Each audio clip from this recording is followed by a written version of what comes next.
Oh, it's not a cut. That's a slice. Now this is a quack hook.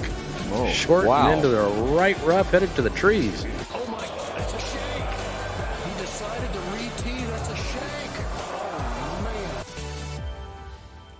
Hello, everyone, and welcome back to another episode of the Two-Way Miss podcast. I am one of your hosts, Mr. Chris Regensburg, and I am joined, as always, by the good buddy Banksy, rocking a hat that I'm just letting him wear once on the show and never again.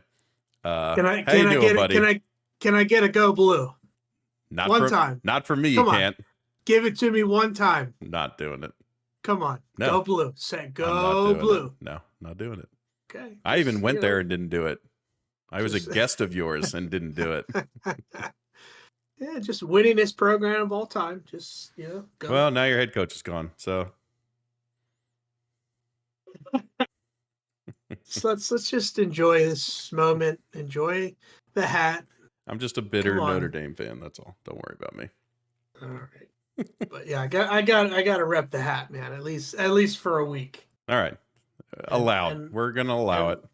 I apologize. I'm also eating ice cream like a child, but I don't want it to melt. So As one of your four cats licks itself behind you. Are we up to 4? How many are we at now? Did we gain any, lose any? Where are we at animal-wise? I don't even know. I can't even keep track. Where are they coming just- from? Where are they it's coming just- from? Do you really I know want to you, know? you Do re- rescued, you grabbed 2 of them from who the hell knows where. Do you I really met- want to? I met them the take a last minute time. to- yeah. So Yeah, I think we should absolutely go through this. okay. So the gentleman behind us, he was found in a car engine at my son's school. Okay. So naturally, Naturally, was as just- the cat guy. he was just going to come home to get bathed and cleaned up and then returned to the Humane Society. That was So give us a time. I was about to say, give me a time frame. that was a year and a half Yep, ago. perfect. Awesome. So Let's keep it going. That's 1. If you're keeping track at yeah. home, that's 1. that's one. The Miss Tiger, Of course. she kind Of of course. came with the house when I bought it. She's the OG. What, we're not worried 12 about her. She's not 12 doing years anything ago. wrong. She Yeah. is the OG. And to be honest, she just would prefer if you didn't get near her Yep. ever. Just don't look at her. Like, Just yeah. She usually does get up next to me though when I'm at the house. Well, I mean, who can help? Who can resist I am a some- fantastic cuddler. That's very some true. cuddle time? That's with the very big true. fella, and then yes, So that's 2. there are 2 more that are coming up on a year old that were rescued from somewhere. I don't know. It's just I don't know. so We're just funny that again, this is not your wife's problem. This is your problem. You have this issue. It's I not even do. like, it's not even like you're just doing it because your wife is in love with cats. Like you fall, I think, even quicker for some reason. And you being you, it's the funniest thing that's ever happened that you've turned into a cat guy. It's hilarious. all right. Let's go. Come on. Stop it. In a year from now, you're going to see a big tube up top there, and it's You're- going to be a cat jungle that I'm you're gonna- going to be able to see in the I'm gonna run background it. of the I'm video. gonna run it outside yeah. so they Yep. can do a little Yep. track Mhm. outside. Yeah. Mm-hmm. Oh man, you're breaking down my walls here, Regz. Come on. Oh man, that's fantastic. Good stuff. All right. Well, as we said we would, we want to start with any interesting stories from the golf course over the past few weeks. I saw you're getting Yeah. Instagram active a little bit now. Yeah, look at me go. I'm getting the Facebook page and the Instagram situation going just to try and reach as many people as we can to come on out and enjoy our facilities and our golf course. We did 47,000 rounds of golf last year. Like, that's pretty wild. Yeah. So, we're looking for another big season here in 2024. At Overlook Golf Course. Check us out. Instagram, Facebook. It's a great place to play. You enjoy playing there, Always. right? Always. Yeah. So, it's been pretty quiet. We've been hit with a good amount of snow here the last couple weeks. I think the funniest thing is just those random phone calls that are still like, "Hey, is the course open?" I'm like looking at on the phone. I'm looking at the guy's area code, which means he's local. It's like, buddy, you look out your window. You should just say, like, you can try. You should just be like, you want to give us $30? Go nuts, man. Like, the course isn't open. Well, how about the driving range? It's like, no. It's like, again, you want to go put money in the thing? Go for it. Go nuts. Yeah. So nothing crazy, nothing too wild yet, but I love the dedication of some of our players that well, I already have a full morning on Friday. When it's supposed to be warm finally. When it's supposed to be warm and all the snow's supposed to be, gone. So you just meet some great personalities and some really, really dedicated golfers. But trust me, there will be more stories to come as we get into the season. It's gonna be good. You get some doozies. Yeah, you would tell us about a few of them, just like in some text chains or on some phone calls. All right, next thing we wanted to get to is our little sort of, we have to come up with a name for it, but like our golf meme of the day or golf meme of the week or some. We're turning this into golf meme / interesting fact. I'll go first since yours is more interesting, and I'll get mine out of the way. So there was a funny article and video that was done by Kevin Van Valkenburg of No Laying Up about the number of golf training aids that he's bought over the years. He pulled out all these like waistbands with elastic on them and like the beach ball hanging from a necklace and like the PVC pipe thing that keeps you aligned and the putting mirror and the putting mat and like this and this like rotation boot contraption that he pulled out. He obviously was very deep into it. I just want, like, as someone who's looked at all those things, but I've never bought one. I don't know why. You know which one I always wanted to buy? If you guess this, it'll be ridiculous. Which one you wanted to buy? Yeah. How about the whip? The whip? Ooh, close. That Medicus driver that folded over on itself. If you didn't keep it in a certain place. I swear to God, that's what I was trying to say. Was it? I couldn't remember. Okay. I was the one that breaks. Yeah. If you don't have it in the right position. I promise you. All right. I believe you. You're not one to lie about that. I swear on the show, that's what I was going to say. Again, that's like funny. So I don't know why, but I've always been like, that looks like the one thing that might help. Yeah. So I've tried it. It just forces you to swing in a slow motion, which is just not. I don't think it's not realistic. I mean, the biggest thing that you can take away from that training aid is it's amazing how you think that first like couple inches to a foot back in your backswing, that's what really needs to slow down and be smoothed out. And when you swing that thing, even in your brain, you're like, all right, I'm going to take this back as slow as possible. Yeah. Yeah. Low and slow. I'm going to take this back and that thing will break every time. So I think that's the biggest takeaway from that one. I think it helps you with your takeaway and not rushing the club back too fast. Yeah. So the rest of it, you're never going to swing that Yeah. slow Right. with the rest of it. But that first initial take back, I think it has some value. It'll help you. Yeah. It's just always the one that I was like, man, that looks like it would work. Yeah, Like of all the ones that I've seen on all the Instagram ads or like Yeah. YouTube or whatever, it's just, I don't know why. It's always stuck in my head, that thing. Well, I have one, so Oh, there you go. Perfect. If you want to try it. Next time I'm up, I am going to try it. I really like the Medicus, the weighted club. Oh, yeah. It's like a yellow shaft, and I think they had a driver. I have the iron.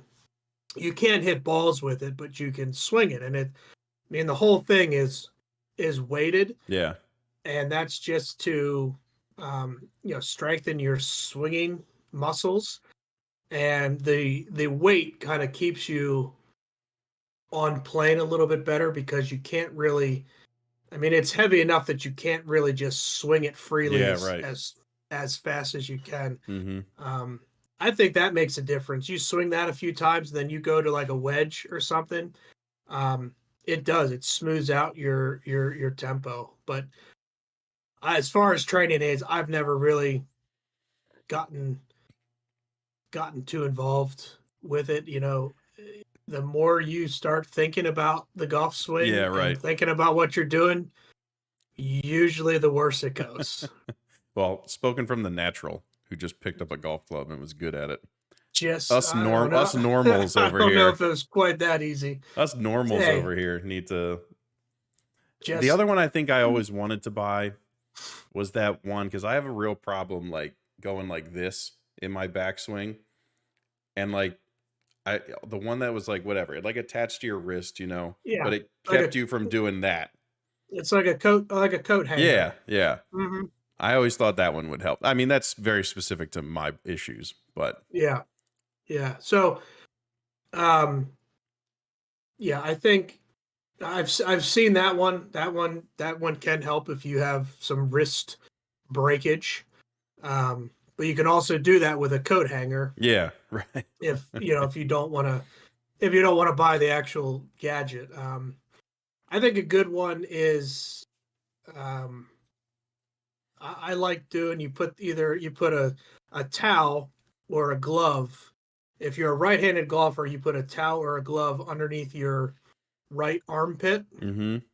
And while you're swinging, make sure that glove or that towel doesn't fall out from underneath your armpit. That's a good one for beginners, just to keep your swing on plane and connected. That's a really simple one and easy one that I like. Yeah. And then simple alignment rods. I'm guilty of this. I should use alignment rods a lot more than I do. Mm-hmm. But just realizing where you're aiming is a pretty important part of golf. Yeah. So but yeah, you saw, what was that last year? You saw Justin Thomas with his pool noodles. Yeah. He was in the wilderness then. Just too much. Yeah. Too much. All right. I'm definitely swinging that thing next time I see you, because like I've always wanted to. Again, I also have a quick takeaway. So again, these are just things that are very specific to my multitude of golf issues, which we don't have enough time for in one podcast. But all right, let's get to your interesting one, because this one was fascinating. Yeah, so this is really interesting, and you got to kind of bear with me a little bit, because it is a little bit of reading, and I'm not the best reader. I don't really like to read, but former educator. I'll try and stay as clear as I can here. So this just came across, and I was like, man, so interesting. So a typical PGA Tour player will land the ball to approximately 20 feet from the hole, from 100 to 125 yards out in the fairway. Yep. Okay. I read that, and I would have guessed 15? Yeah, right. 12 to 15 feet from the fairway. And you got to think 100 to 125 yards. You're looking at Yeah, that's like go zone. anywhere from a lob wedge to maybe a gap wedge. Maybe. I don't know. Yeah. Maybe a smooth pitching wedge. Yeah. So 20 feet, that's, for me, I thought it would be closer, 12 to 15 feet. Okay. So moving into your handicap, myself, I'm a 0 handicap. My average proximity from 75 to 125 yards is almost 40 feet away from the hole. So when I'm in the fairway and I have a wedge in my hand, if I hit it in a 40-foot circle, they're telling me that's the average proximity. Yeah. Again, I think that's high. Where are you at? Where are you at? And do you want to guess your number? think. Oh, I mean, I'm at I think I'm a 16 or 17 at this point. So what do you think your number is? From 100, from 75 to 125. 75 to 125 in the fairway. Where's your number? I mean, it's got to be close to 70 yards or 70 feet, 80 feet. Yeah, you're looking at between 60 to 67 feet. That even seems like not enough. If you're at 40, that doesn't seem like a big enough gap. And then from there on, it goes into 125 to 175, 175, 225. I think the biggest thing about that is, like, for people who may not know, tour players are typically, if you were ever to, when people play them in matches, it's what they call them. They say they're a +6, +7 handicap, something like that. Yeah. Mm-hmm. Again, a scratch golfer in the world of regular golfers is an unbelievable golfer. Absolutely unbelievable. Again, me at a +17 is probably where most of the world is. Generally. But so it's interesting that there would be that. I think you're right that they're not closer. That's not shocking, but it's a very interesting statistic. Yeah. It's a little bit shocking that scratch golfers aren't closer. Mm-hmm. Even if you said 30 feet. Yeah. I'd be like, okay, that makes sense. 20 to 30 feet. Yeah, I probably would have said 25 feet. But again, if you're a scratch golfer, that means you're making par on every hole. So if you're hitting it to 25 feet, you're putting from everywhere and you're good. You know what I mean? You're always you're essentially guaranteed a par, and the variance is that you hit it much closer and can make a putt. Right. If I can get it to 40 feet on the green, I'm most likely going to 2-putt that. Right. Exactly. And come away with par. And that's exactly where your handicap is, right? As a scratch. Right. Yeah. So another interesting, and again, these numbers, I wouldn't have guessed this. I would have guessed it was a little bit better than this, but tour players will average a bogey 80% of the time from a recovery situation, such as hitting, if you hit your ball in the water and you have to take a drop, or you hit it in a fairway bunker, or you hit it under a tree, 80% of the time they're going to make bogey. I think the key distinction here is that they're just saying professional. So that could be mini tour players, Corn Ferry guys, sure, all that stuff. So we're not if you're just talking PGA Tour guys, I'm sure that number is probably much lower. A little different. Yeah. So, so that's tour players. So now if we move into averages, as far as birdies per round, myself as a scratch golfer, I think I should make 3 birdies a round. That's my goal in my head. I should be making 3 birdies a round. Here, the typical tour player averages 3.5 birdies per round. Whereas a handicap from a 1 to a 5, which is where I would fall, is only 1.5 birdies a round. So if I'm making 1 to 2 birdies a round, I should be satisfied. Yeah. Looking maybe someone in your handicap range, you're looking at I was about 0.3 to say, yeah, it's easily birdies less than 1. per round. So just some interesting statistics, because you always you get good enough at golf and you always think like, man, I should be doing this better, I Yeah, should be right. doing that better. But to be perfectly honest, like, I probably fall right in those category slots, pretty darn even, pretty Yeah. darn close. So that was interesting. It's very interesting. It's like, I think Golf's hard. that's what I mean. I think the biggest thing with people is that they're never happy with what they're doing in golf. Like, and I get it. That's essentially what the game is. There's always something to get better at, like always. But I think even in things that people are pretty, like, they're decent at it, like they hold themselves to such a standard that they can't almost like feel good about themselves. Like, in general, I know I have the freaking driver yips right now, but like, I hit my 3-wood pretty good. In general, I feel like from like 100 yards to 120 yards, I love those shots. Like, those are my favorite shots. I feel like with a gap wedge in my hand, I'm pretty decent. Like, I'm not great, but I feel like I'm pretty good. But it's like it's always just that little bit, man. It's always that, like, well, you're also feeling good because if you have 120-yard shot in the from fairway, yeah, I mean, something good happened. Yeah, something good happened this shot before. I could have hit, or not necessarily. I could have hit 4 shots in the woods and then punched it out to 120. Which seems about right. I appreciate you giving me some good vibes. I'm hitting 9. Yeah, off but the still, tee right I'm now. 120 out.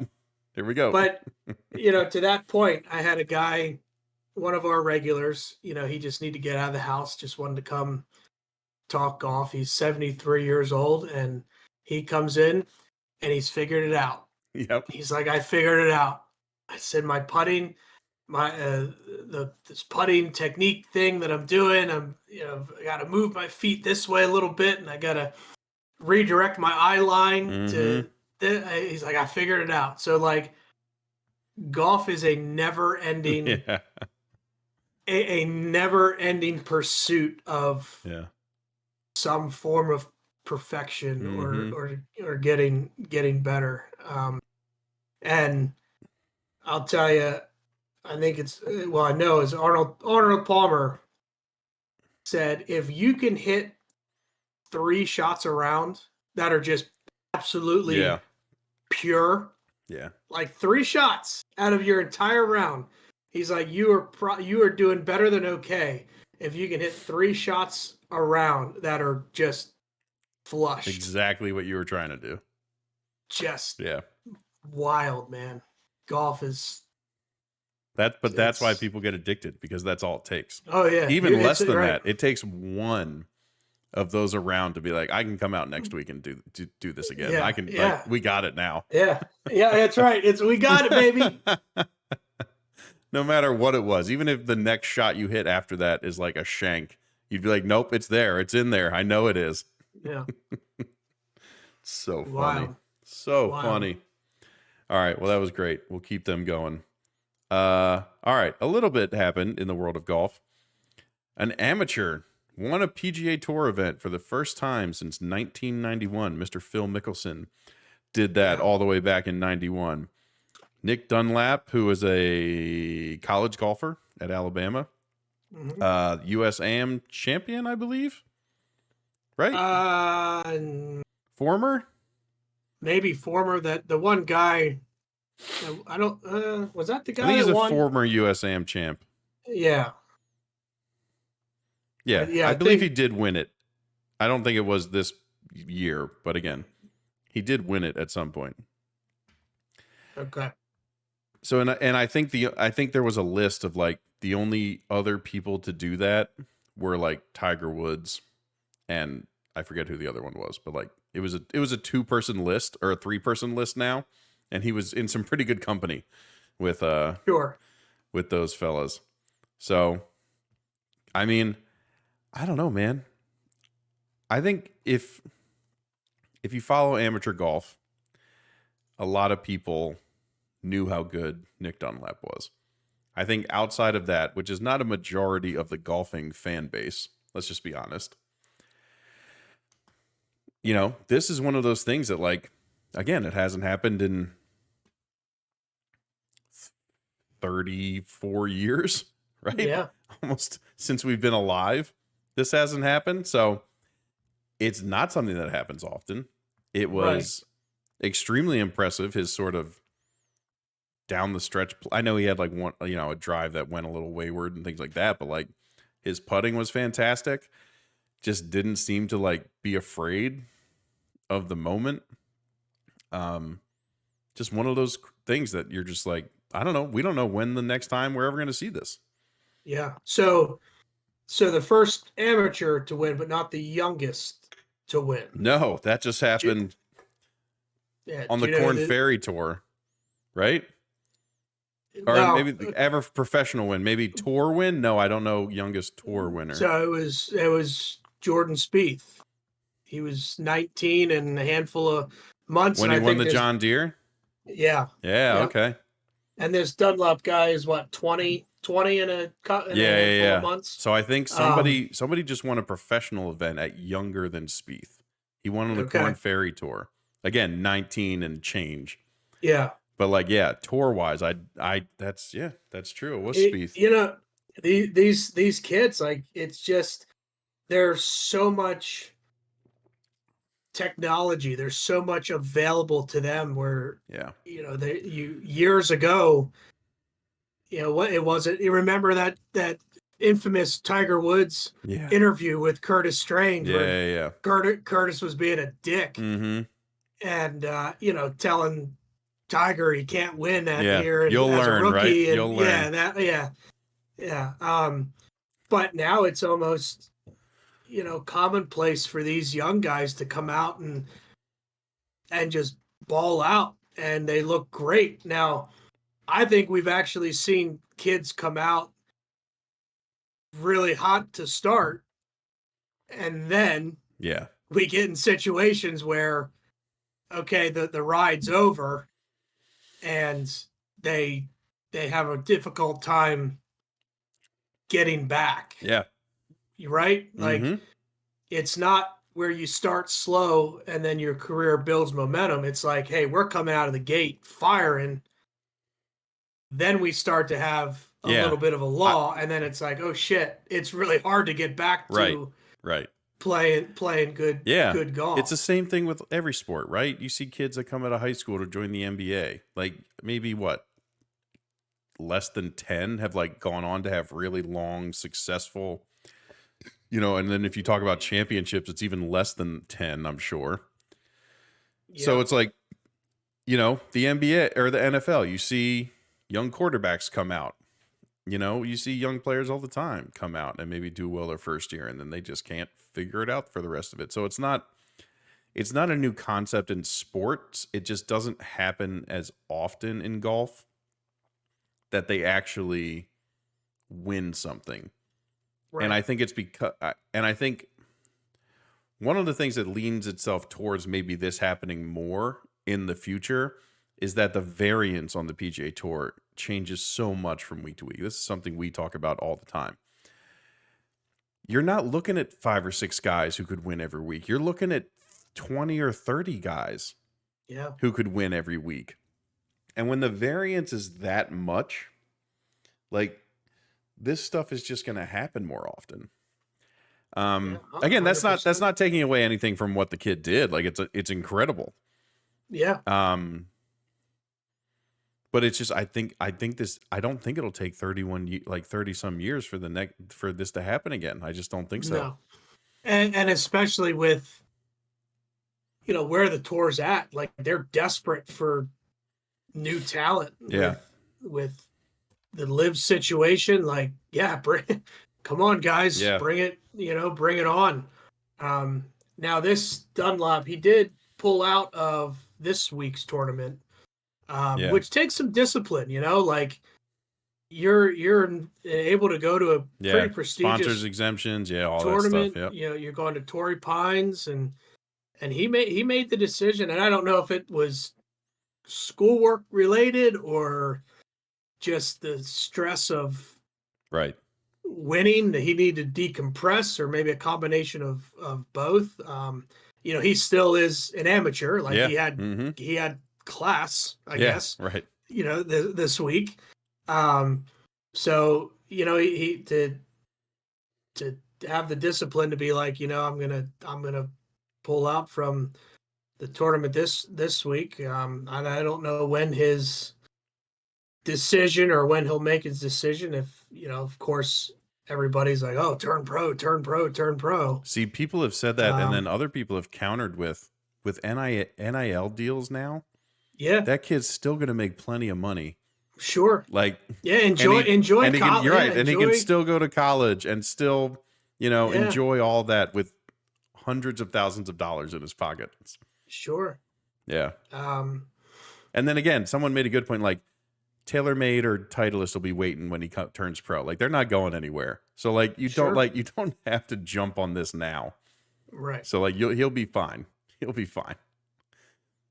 It's Yeah, so I mean, look, he did it with Justin Thomas in the group, like Cam Mhm. Young chasing him down. Like it's a Ryder Cupper, and it's yeah, the pressure of like not only Justin Thomas as a major winner, but a guy who went to Alabama, like that kind of it's real pressure. And the kid just stepped up and kept making putts and hitting shots, and yeah, it's incredible. It's not like nervy putts either, like putting them in the heart.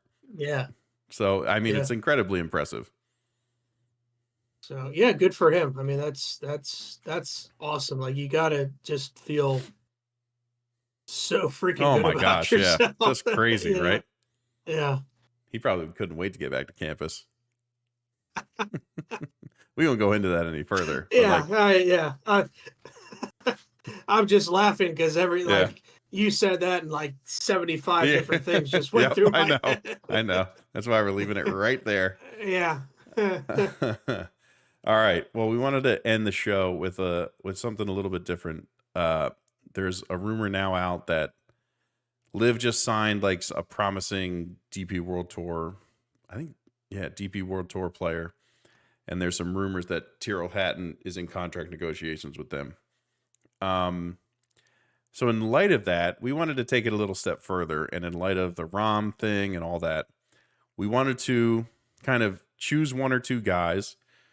We're going to do this draft style. So if I pick somebody, you can't pick them. And we're going to take 3 picks here each. And we're going to... 3. Oh, Yeah. man. We're going to choose who we might think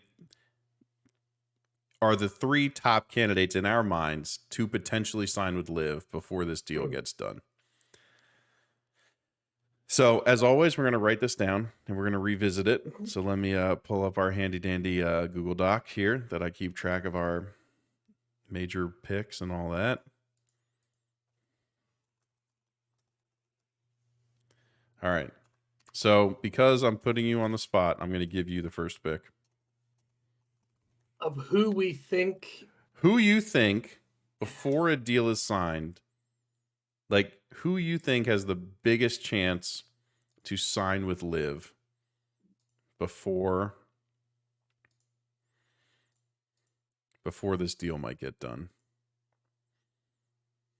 Like that's I'm gonna make my picks, but that's the thing. Like we haven't heard anything on this. Just that they extended the deadline.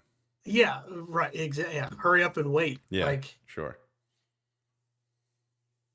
I'm not picking him because I know I don't think he'll do it, but like, are they still dangling $600 million in front of Rory? Like, I don't The think answer is he'll yes. go. Like, of course, his agent could make one phone call. But yeah, I don't think he'll go. Yeah. But he's definitely changed his tune. Yeah. After Rom went. So, hey, Rory, we'll give you $650 million to come to Liv. Yeah, I'd be interested at this point how much of that is like guaranteed, what's up front, how many years it would be, because if the deal's done in a year and like all live contracts are null and void at that point. You know what I mean? Like, Yeah. Are we alternating? We I'm are. doing one, you're Yes. doing one. yes, Okay. So snake draft format. I'm gonna say this guy, and I don't give a shit if he goes. He can go for all I care. I'm gonna say Patrick Cantlay. Yeah, that was my number 1 pick as well. Well done. I'm taking his buddy Xander as number 2. Okay. I think he's the next one. I think he'd be right behind him. All right, wait. I'm up. Snake draft format. I get to go again. Okay, I don't know what that means, but It means like I'll trust you. I know you don't play I fantasy don't- I don't- football, so never I mind. don't like snakes. Snakes scare me. That's true. That's very true. All right, my next pick. Ooh. I see like it's not going to be one of the huge ones. I feel like Rom is like as big as we're going to get. With the Spanish Pretty thing. big. Well, no, that's what I mean. It's like that's not a small potato, obviously. Yeah. But I think Rom is like as big as it might get. So that means I got to start thinking about like other people.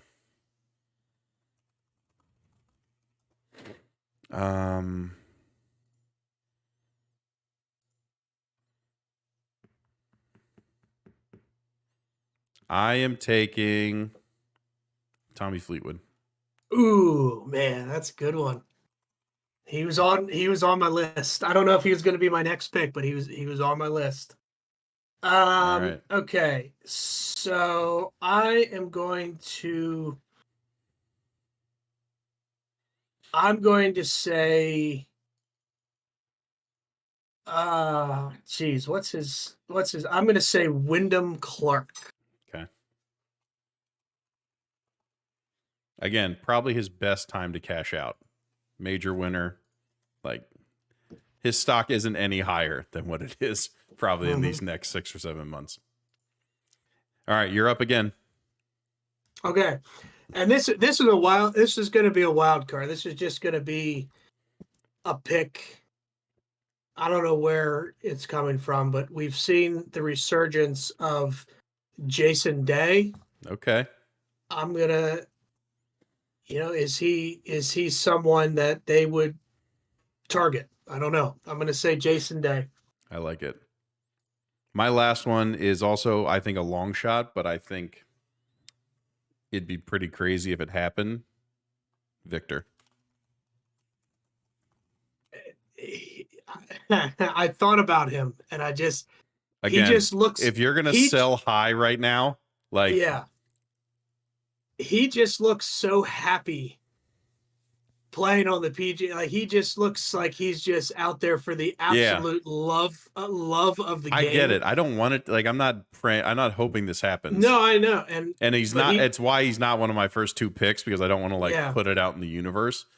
But I just think if he saw anybody, Rom is like the perfect example of Victor, like the hottest golfer on the planet. You know what I mean? Coming off a great Ryder Cup. He obviously sees that Rom is going to be on the Ryder Cup, even if Liv continues to live on. So, like, it kind of opens the door for those guys. Mm-hmm. So, yeah, he crossed my mind. Yeah. Well, let us know, to the listeners out there, let us know who you think.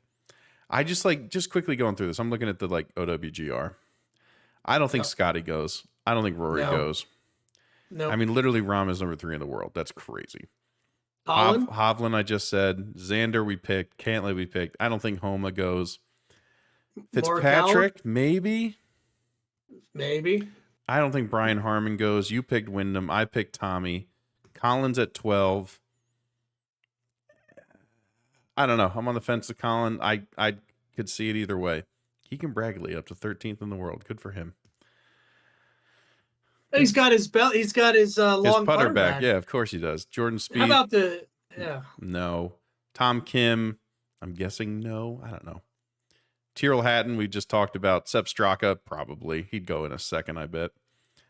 Jason Day. You just talked about. Sahith. I mean, I say maybe no to Sahith. Brooks is obviously already there. There's a Chris Kirk. There's a Tony Finau. Cam there's Young, a Ricky Fowler. like Cam Young, Sam Burns, Russell Henley, Chris Kirk, Finau, Fowler. Like, sure. Could I see them going and just making as much money as possible? Absolutely. Yeah. Very interesting, though. All right, we got our list. We will keep everyone obviously up to date if any of this comes to fruition, but that was fun. I thought it was a good exercise to like go down, be a little Nostradamus-y and see what we might think is coming up in the future. All right, man. Well, there we are. We're starting to get good at this. Yeah, I feel good about it. We're not it's good. We're not hitting any lulls. We got some good conversations going. Those stats you brought up were fantastic. I really want to swing that golf club now that we started talking about training aids. Literally, how long do you think that's been an infomercial? Honestly. Oh, 15 plus years? Oh my gosh, yeah. Absolutely. Early Maybe 2000s. even longer. Yeah. Yeah. Still, yeah. For sure. Still can picture it in my head right now if I close my eyes. I got one for you. Can't wait. It's going to be fun. You can come swing it. It's going to be fun. Can't wait. All right, man. Well, we'll see if anything else cool happens, like maybe another amateur wins next week. Who knows at this point? But they're going to Torrey, like you said, Farmers Insurance. Max Homa defending his title out there. So we'll see how it goes. Again, watching Torrey is always fun. Sure. Field should be decent. It's a good week if you got some time to flip on the golf. So do we have a definite Tiger's new apparel line? Is it going? No, with we don't know TaylorMade? yet. I mean, that's kind of all indications is that he's going to have his own kind of Tiger brand within TaylorMade. Okay. So he again, essentially kind of like the TW stuff for Nike. Which again, I think if anybody warrants their own clothing brand, it's Tiger Woods. So yeah, and we should look forward to seeing him in a couple weeks. That's right. So, buddy, a pleasure as always. As always, everybody out there, we appreciate you. Thank you for listening. If you like it, if you enjoy watching or you just like to watch, we are put every podcast on YouTube. You can click the link in the podcast description. Get right to the video of the podcast. You can see our lovely faces. Subscribe to the channel. The goal of this year is to get to 100 subscribers. We're at 62 right now. I think we can do it. We shot up over 50 last year. I think we can do it. Like we said, when it gets into golf season, we're going to be putting some different content out there. We're going to film ourselves during some of our rounds together. So that'll be a lot of fun. Can't wait for that. So stick around. Get subscribed to the podcast, obviously, wherever you find your podcast. You can find us. Leave a rating, leave a review. We always appreciate those. They help other people find the podcast. So thank you to everybody who's rated and reviewed the podcast. You follow us on Instagram at B&B Podcast. You can follow him on Instagram at Fairbanksy23. If you want to follow the Fixated Pod on Twitter, you can also follow me on Twitter at Big Regz with a Z. As always, thank you for listening, watching, whenever, wherever you might be. And we will see you all next week. Thanks, everyone. Swing hard, everyone. Oh, it's not a cut. That's a slice. Now this is a quack hook. Oh, Short wow. and into the right rough, headed to the trees.